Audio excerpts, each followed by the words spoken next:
Ako si Long at andito ka sa Kwento ni Long.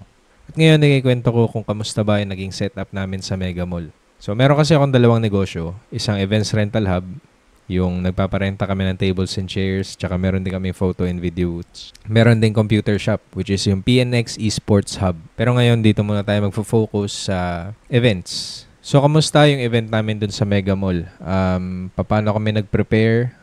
Ano yung biggest challenges na hinarap namin dun sa setup. Yung client namin na to, sila din yung naging client namin nung nasa Taiwan ako. So, nagse-celebrate ako ng birthday.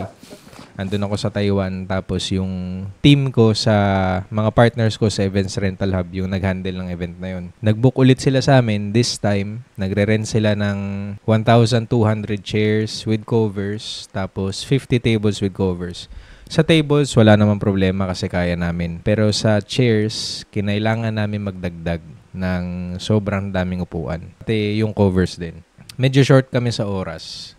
Actually, naging problema nga din namin yung kung saan kami magsasource ng upuan. Kasi ayaw naming bumili ng mumurahing upuan. Kasi alam niyo yung monoblock kapag inuupuan mo, yung bigla na lang nagsisplit. Tsaka basta yung parang madaling kapitan ng libag. Ayaw kasi namin nun, so nagsisettle lang kami sa isang brand. Pinilit namin gawan ng paraan, pinilit namin bumili or maghanap ng ganong upuan din kahit na medyo naiba yung kulay. Cocovera naman, so yun. Ending, nakahanap naman kami, pero ang problema namin is yung storage.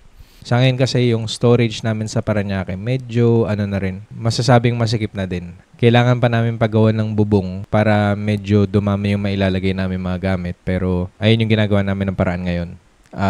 Sa assets, yun nga, kulang kami sa chair covers, pati sa chairs. Sinigurado ko dun sa patahian na kailangan namin by this time or this date yung covers kasi syempre ayaw namin mapahiya sa event. So, ayun. So far, hindi naman kami nagka-problema and nagawa naman na maayos. So, ang una, storage tsaka yung mga assets or yung mga gamit. Pangalawa is yung manpower. Hanggang ngayon kasi sa Events Rental Hub, hindi pa naman namin kayang kumuha ng mga regular na tao. Kasi sa ngayon, hindi naman kami nawawala ng bookings kada buwan. Pero meron naman kami mga kinukuha. Pwede nating sabihing on-call. Pero yung regular na araw-araw pasasahuran, wala pa. And sa ganito kalaking event na 1,200 chairs tsaka 50 tables, kailangan namin ng sobrang daming tao. So, isa yun sa naging problema namin. Buti na lang, yung mga pinsan ko available na mga lalaki, mga barako din, tsaka yung mga kaibigan nila na isama nila. Kaya, ayun. So, sa pagpaparenta kasi ng tables and chairs, kahit paano, medyo baguhan pa lang din kami. More than 1 year pa lang naman. So, hindi ko mako-consider na na medyo matagal na. Pero, yung ganito kalalaking event, first time kasi namin ma-experience na 1,000 plus chairs yung i-handle. So, medyo nangangapa pa kami sa mga tao. Kaya kami, sinigurado namin na damihan na yung tao na kukunin. Kasi hindi kami familiar sa lugar. Pangalawa, hindi pa kami nakakapag-handle ng ganito kalaking booking. So, first time to. So, yun. Total, umabot kami ng 9 o 10 tao na nag-set up. Isa rin kasi kino-consider ko ayoko din na mangyari na sobrang pagod lahat ng tao. Yung tipong gulping-gulpe. So, mas okay nang mas marami tsaka mas mabilis matapos. Pangatlo, yung sasakyan. Sa ngayon kasi, meron naman kaming sariling sasakyan which is yung Travis. Ang problema, 10 tao yung kailangan naming isakay dun. So, ibig sabihin, kailangan namin mag-rent ng mas malaking truck. Palagi namin problema yan sa mga event, lalo kapag kami malaking event. Kasi, Travis pa lang yung gamit namin. Wala pa kaming isa pang sasakyan. Kaya tuwing may malalaking event, nagre-rely din talaga kami sa Lalamove or yung mga dati naming nakausap na mga truck, tinatry namin kontakin kung available sila para wala na kaming problemahin. So, paano namin nasolusyonan yung sa sasakyan or yung sa truck na rerentahan? So, last event nga nila, nung nasa Taiwan ako, meron silang nabook na Lalamove na nagustuhan nila kasi mababait tsaka madali kausap. So, kinontak ulit sila. Tsaka, buti naman pumayag sila at ayun, sila na yung kinuha namin. Kamusta naman nung sa mismong event? So, 9 p.m. yung call time talaga nun. Kasi after mall hours, doon lang kami pwedeng mag-ingress or magpasok ng gamit sa mall kung kailan wala ng mga tao. So, 9 p.m. umalis kami. 10 p.m. dating namin doon sa Mega Mall. Pinakamalaking problema namin is yung truck. Hindi kakasya doon sa clearance nung papunta doon sa RDU kasi paikot yun eh. So, ang kakasya lang yung Travis. So, ang nangyari, naiwan yung truck doon sa baba. Ang kailangan namin gawin, hakutin namin yung mga gamit galing sa truck. Papunta doon sa Travis. Tapos yung Travis, aakyat ng 5 floors para ibaba ng mga tao doon sa mismong events place, which is yung Mega Trade Hall. Sa mismong event, ayun yung mga ayun yung pinaka naging cause ng pagod namin. Kasi kailangan na may maghakot sa baba, ilo-load sa Travis, tapos ibababa na naman dun sa 5th floor. Tapos umulit yung ganong proseso ng siguro 4 o 5 beses. Hanggang sa maibaba namin lahat ng gamit papunta doon sa mismong events place. Tapos, ang pangalawang naging problema namin sa mismong event is yung yung mga trolley namin or yung mga pushcart. Kasi simula doon sa drop-off, siguro nasa 50 meters din yung layo ng drop-off papunta doon sa mismong events place. Tapos, yung mga trolley kasi namin, mga luma na. So, siguro 1 taon na rin ata yung trolley na yun. Kaya medyo ngarag-ngarag na, hindi na smooth yung pagtinulak.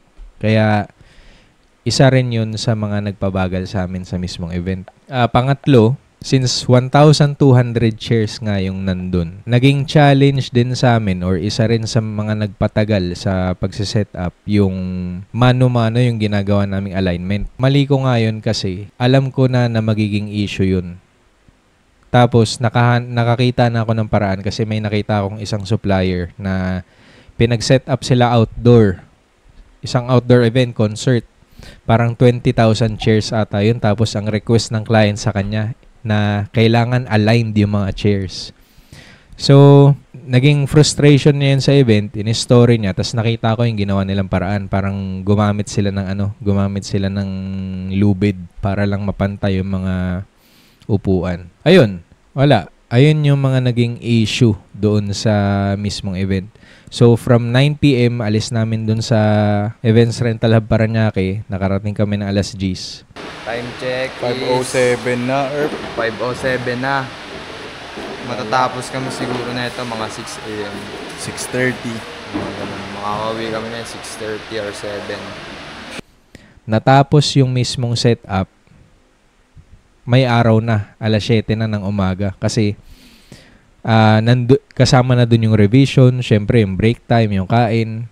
Tapos, i-consider mo din kasi yung mga ibang suppliers na nagsiset up. So, kakain din ng oras yun. Kung yung area ginagamit pa nila para mag-set up ng mga banners, lights and sounds, hindi ka makakakilos kasi kailangan mo silang antayin matapos. Kaya, iniintay muna namin na matapos silang gumawa sa mga tarpaulin. Sobrang liit talaga ng space, di kami makakilos ng maayos. Kaya ayan. Pag natapos na rin naman sila, mabilis na rin naman. So, yun. Isa sa mga yung mga pinaka-importanting natutunan ko sa event na yun, which is yung pinakamalaking event ng Events Rental Hub sa buong buhay ng Events Rental Hub.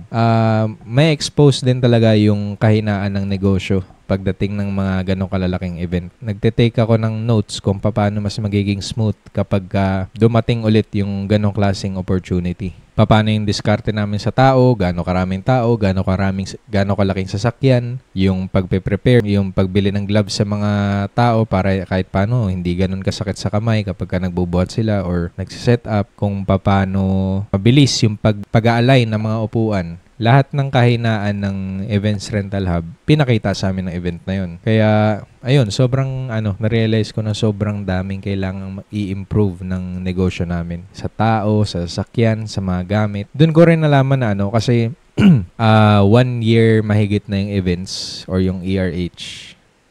Nag-start ata ng October 2023. So, magto 2 years na kami. Galing sa 50 chairs at 6 na mesa. Ngayon, meron na, dumami na yung mesa, upuan, kaya na makapag-handle ng 1,000 packs. So, dumami na din yung mahihinga namin ng tulong ng mga tao. Nagkaroon din ng sariling sasakyan. Akala ko, kahit paano, nabuo na namin yung basics ng isang events rental business. Pero, dun ko na-realize na hindi pa pala talaga kami ready. Ibig sabihin, may nandun na yung basics, pero kulang pa. Kasi, unang-una, hindi ko masabi na yung storage namin sapat na. Pangalawa, feeling ko kulang yung sasakyan namin kasi hindi namin kayang mabuhay nang hindi nagre-renta sa iba. Pangatlo, wala pa kaming regular na tao talaga para sa events or para tumulong sa amin mag-set up sa mga event. Wala, ayun. Pero sobrang daming naturo sa akin sobrang daming naturo sa amin nung event na yun.